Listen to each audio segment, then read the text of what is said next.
Salut tout le monde, j'espère que vous allez bien. On se retrouve aujourd'hui pour débriefer le match de Première Ligue opposant Tottenham à Manchester United, une semaine après l'humiliation 5-0 infligée par Liverpool aux Mancuniens. Ils ont relevé la tête d'une belle façon puisqu'ils ont réussi à l'emporter 3-0 face à Tottenham. C'est une victoire qui redonne le sourire aux fans des Red Devils parce qu'on a vu un très bon Manchester sur ce match. Il faut tout d'abord parler du coaching. La victoire passe par la formation mise en place par Solskjaer. Il faut savoir le dire quand l'entraîneur fait les bons choix pour son équipe. En l'occurrence, le 3-4-1-2 a permis à Manchester d'avoir une solidité défensive et une présence offensive efficace. Le choix des hommes a été très bon aussi. Pour rebondir après le 5-0, il fallait quelqu'un comme Cavani qui fait énormément d'efforts, que ce soit pour faire le pressing, faire des retours défensifs ou faire des appels en profondeur pour emmener les défenseurs. C'est un joueur très collectif et il en faut quand une équipe se doit de relever la tête. La présence de Ronaldo, ça va de soi. Qui d'autre que lui pour incarner un visage de gagnant pour Manchester. Fernandes derrière les deux attaquants pour les canarder de bons ballons. Shaw et Wan-Bissaka sur les côtés, Fred et McTominay au milieu et une défense à 3 avec le retour de Varane, le maintien de Maguire et Lindelof. De Gea dans les cages évidemment. Ce choix tactique et ce choix des hommes de Solskjaer a été le bon. C'est facile de lui tomber dessus quand Manchester va mal, donc il faut aussi le féliciter quand son apport en tant que coach fait la différence. Je pense que ce 3-0 va lui donner un peu de repos par rapport aux critiques. Mais bon, comme vous le savez, un système de jeu et des bons joueurs ça ne suffit pas, il faut une attitude qui va avec. Et on a pu constater une très bonne attitude collective dès le début du match et ce jusqu'à la fin. Et ça passe forcément par des hommes qui n'hésitent pas à faire des efforts. On l'a vu avec Cavani, avec Wan-Bissaka, on l'a aussi vu avec Ronaldo sur l'aspect offensif qui s'est proposé sur les deux côtés et qui ne s'est pas contenté d'être à la fin des actions. Malgré que le score final soit de 3-0, c'est loin de retranscrire la réalité du match parce que franchement c'était un match plutôt équilibré, c'est surtout l'efficacité qui a fait la différence. Il y avait des actions de part et d'autre et ça ne pouvait se jouer que sur l'efficacité et sur la précision technique. Tottenham a été la première équipe à inscrire un but, malheureusement pour eux refusé pour hors-jeu. Ça démontre tout de même qu'il reste des lacunes au niveau défensif. Parfois on a l'impression que les joueurs échappent à leurs responsabilités défensives. Ils laissent les adversaires libres sans marquage sur coup de pied arrêté. C'est inadmissible mais heureusement sur ce match ça n'a pas eu d'incidence. Mais ça reste un aspect sur lequel il faut être beaucoup plus sérieux parce que ce n'est pas normal d'être aussi fébrile sur les corners.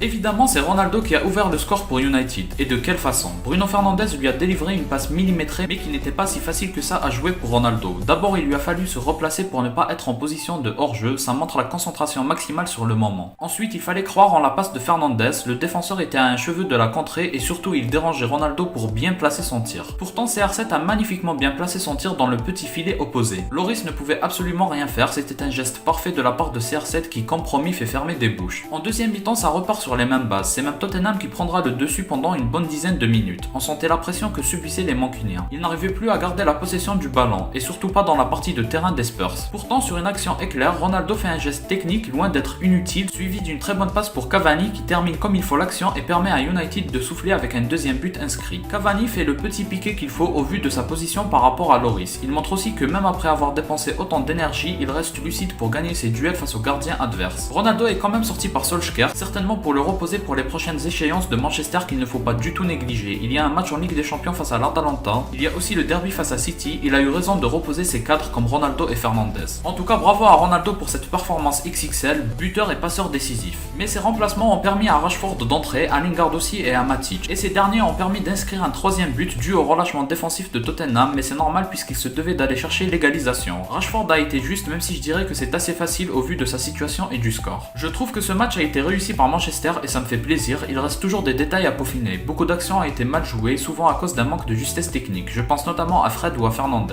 Il y a aussi beaucoup de pertes de balles et tout ça fait partie des améliorations qu'il faut aller travailler pour être un vrai prétendant au titre de Premier League ou de Champions League. Parce que lors des grands matchs, ça ne pardonne pas. En tout cas, bravo pour ce rebond, je ne m'y attendais pas à ce qu'il rebondisse d'une si bonne manière. On aurait même pu avoir peur que cette équipe sombre, mais avec un Ronaldo dans le navire, ça ne peut pas arriver. Pour revenir à la formation choisie par Solskjaer, je pense que sur des matchs face à des équipes moins solides défensivement, Rashford pourrait être incorporé, à la place de Cavani par exemple. Il y a un manque d'appel en profondeur et de vitesse quand c'est Ronaldo et Cavani qui jouent ensemble. Dites-moi en commentaire quels sont vos pronostics pour le match Manchester United-Manchester City. Si vous avez aimé, laissez un like et abonnez-vous pour me soutenir. Moi je vous dis à la prochaine, portez-vous bien.